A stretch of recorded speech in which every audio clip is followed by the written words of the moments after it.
unha moi boa actuación, moi de acordo.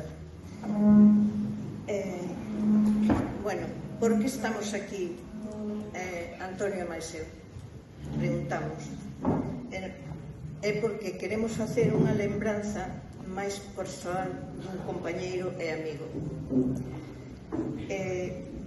Para a miña familia, perdoade que me poña en primeira, ademais de un gran músico, foi un gran amigo. Aínda, hoxe en día, hai xente na miña familia que non é capaz de acudir a actos deste tipo porque se emociona muchísimo.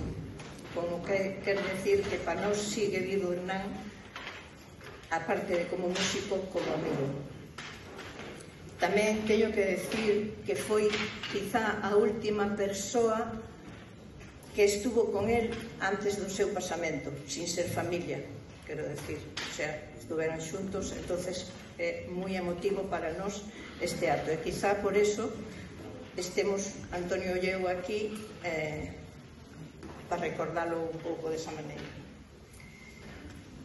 Hernán era un home de retos. A súa proposta a amadores foi facer unha banda en 3 anos. Sobraronlle case 9 meses.